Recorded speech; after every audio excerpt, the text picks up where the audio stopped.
So the next topic on our agenda is, has to do with what I've got here on the table. I just didn't bring out the Virtual Boy because it looked pretty, because it, really doesn't. I enjoy that's it. a good thing. It doesn't look pretty. I don't know. I like it. I like the fact that they were trying to, go with what we have now, like with Oculus and stuff, but it never strapped to your face. It sat on a stand. But Nintendo had some very strange ideas as of recent, and honestly, I'm down for it. But they're bringing back the Virtual Boy, not in the way that you think. They're not re-releasing the console per se, but what they're doing is they're making a Switch and Switch 2 attachment for the Virtual Boy. So what it is the Virtual Boy would open up and you would be able to drop in your Switch or Switch 2 and be able to play, I think they said, a library of 14 games for the Virtual Boy. So if you never got to experience a migraine, with the original equipment, you can now experience it maybe with the new equipment. Though the reason these, I think, also gave you a migraine was the mirror. There was a mirror that would flip back and forth between eyes, so it would create a flicker effect. So I don't think it was so much the red LEDs that hurt your eyes. It was that flash. Yeah. Because when I was recording the original footage on it, like, I had to get my shutter speed just right to get it to record properly because it flickers. Yeah. But if the way that it looks like that the Switch is going to work is very similar to some of those virtual reality things where you drop your phone in there and then your phone would do the two screens. So it's probably less likely it's going to give you headaches. It's still going to be just a red screen, but it'll give some people an opportunity to play games that they probably never had a chance to play. Like, I'm assuming that the one Wario Land game is going to be on there. Telero Boxer, I know, is going to be on there, which is one of the few that actually have it in the box. So it's almost as inspiring me to go out and buy a Switch. I might just buy the attachment without a Switch for now, just so I have it. Well, so will the one unit work for the Switch and the Switch 2, yes. or are they making one for each? No, it said for the Switch and Switch 2. Okay. So I was very surprised, which also makes me wonder how much Nintendo's still supporting the original Switch versus the Switch 2. I actually saw something about that the other day. It was an article trying to argue that backward compatibility is killing the Switch 2. And I don't know, it sounded like one of those, please Nintendo, give me free stuff kind of articles, but... Are they saying that it isn't backwards compatible, which is the problem? No, the Switch 2 is backwards compatible. All the Switch games work on the Switch 2, like the cartridges plug into it and everything. And I don't know how that works as far as your virtual library, but I think there is some way to, I don't know if you can just straight up move it over, if you got to pay like a $5 fee for each game or something like that. I have a Switch 1 and a 2, so I couldn't tell you. But all I know is, like, the store is still fully functional on the Switch. They haven't stopped, they haven't started clearancing out Switch games or anything. Still making accessories and all that. So, but I'm trying to remember exactly what the article was the argument. It had to do with some developers. It had to do with, like, the kits Nintendo was sending, like they weren't sending them the ones for the Switch 2 or something, or they were trying to tell them to make it to the Switch 1 standards. I don't know. Like I said, the article didn't sound overly great to me. And anything that's like, oh no company, don't add that feature everyone wants. That's just going to slow you down. Anytime I see those articles, I'm like, you know what? I'm glad your magazine's dying. Like, I know I just said some stuff about cancel culture, but there's some things that, like, no, you objectively suck. Like, if what is Electronic Gaming Monthly, was that the old magazine? That's the one, GameStop, I believe. Yeah, I think if that were, like, still a thing, like a newsstand thing. They would not write an article like that. They would be singing the praises of the fact that the Switch 2 can play Switch 1 games that you can still buy. So do I think this is a win for Nintendo to bring back the Virtual Boy? Yes. I think it's a very niche thing. I don't know what they're really thinking. I don't know how many people are going to be like, yeah, I want that. But there's going to be people like me who are just going to be like, yeah, I want that because I just want to have a thing like this that I can put on my shelf or play at some point if I get a Switch or a Switch 2 or whatever. Yeah, I'm probably going to make a purchase. Now, I don't know if you've heard of the other thing that Nintendo is talking about doing, where they're wanting to put a patent on the video game mechanic of summoning creatures into battle, aka Pokemon versus Pal World. Okay, so I happen to have watched a rather lengthy video about patent trolls. It was a documentary on Amazon Prime like about 3-4 years ago.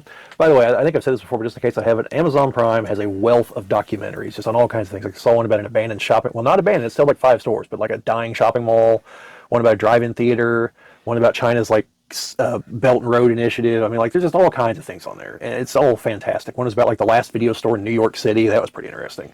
But I watched one on patent trolls. Now, Nintendo should not be able to get a patent on that because, number one, they don't own the concept. Like, other people use that concept also. It is in common usage at this point. And I don't think Nintendo originated the concept. And if they did, it was back in the 90s, like with Pokemon. Yeah. Like, we're well outside the window because even if they had a patent then, it'd be expired now because patents only last so long. And I think it's like, I don't even know if it's 20 years. But it's not very long. It's nothing like copyright and trademark. But the other thing is, the patent office is wildly overwhelmed because of patent trolls, and so they're granting patents on things they should not. Like, someone has a patent for a swing that uses, like, a log as the seat. Like, something that has existed probably for, like, a few centuries. They clearly did not originate, and they were granted this patent. And, like, the person was talking, like, this is not patently absurd. Like, this is the kind of thing that once it goes to court, they'll smash the patent. But the problem is getting it to court. You know, you've got to have the money and you've got to have the case and everything. Now, so in Nintendo's case, I mean, like, Sony or Microsoft will just smash them in court. But in the meantime, they'll wreck people's shit because that's what Nintendo does on the legal front. Well, and you know, that's the thing that just surprised me, the fact that, and I get why they're doing it, because if you've seen Power World, it's almost a direct ripoff of Pokemon. I mean, yeah. Well, okay. So there's sorry, Jim. I don't want to keep jumping in front of you. There's one of the things that needs to be considered.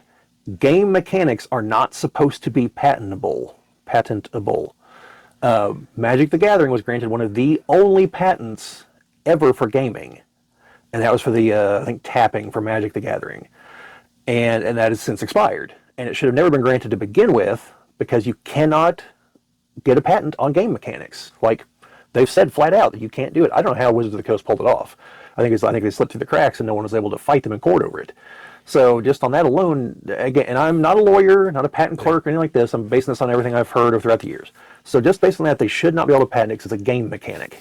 Well, it's not a physical thing. It's a game mechanic. Well, it's an idea. And they said the problem is that they're going to end up restricting stuff because one of the first ones I ever heard was, I think it was a Namco. I could be wrong on this, but one of them had patented having a mini game during a loading screen, and that only one. It's like one company patented that, and then it's like, well, nobody else gets to do that now, and it's like, so for all those people that have to sit there and watch these stupidest tutorials about how to, play a game, it's like press A to jump, as you are already like, you know what, I was in the middle of a boss battle. I already feel dumb enough as is. Now you're going to start sending me these tutorials that, during the wait time for me to get back into the game. No, they could have had a mini game in there, something that, but no. Yeah. I think that's the problem is that I think, and it makes me always wonder because, like, you had Pokemon and all that, but like Digimon and, there's so many other things that came off of that Pokemon craze. I mean, like, Bakugan, I think, was one. All the Gons and Ons and. Not the Beyblade. I've seen some footage from concerts where people are playing Beyblade there in the mosh pit. Yeah. But I think, I get it. I get being a little bit annoyed because like these people are playing, they're finding stuff like what we had that was successful and then bringing, doing their own twist on it or whatever. But at the same time, Pokemon has nothing to worry about. And I bet it wouldn't be very long that, they'd say, oh, well, this game is doing these things. Why didn't we do that with Pokemon, at some point? And then, and then they do the same thing. Like, I think it brings creativity, brings new ideas to the table, brings ways that you can take your own franchises in a new direction kind of thing. Unless you're Duke Nukem Forever, who kept seeing new and improved ways of doing things, and they just kept trying to implement everything they could into a game and then put the thing into, development hell for it. Because they just kept trying to put new crap in there. Yeah. But no, like to your point, like suppose Nintendo had somehow been able to get a patent on your character jumping over a pit or something. Like, that would just be like that would just destroy so many other potential games. Like, no, this is a sign of desperation. That would be like saying it's a sign of a company that knows they're running out of ideas, and so they've got to circle the wagons on what they've got because they know someone's going to build the better mousetrap. that'd be like suing a game that's about sewers because only Mario can be in the sewer. Yeah, because he's a plumber. Yeah, but then you wouldn't have the turtles. Yes. Exactly. This has been a clip from one of our podcasts. The link to the podcast that this is from will be down in the description. And if you like what you saw here, like, share, subscribe, all that fun stuff. This is YouTube. Presumably you know how it goes. Thank you for watching, and see you folks later.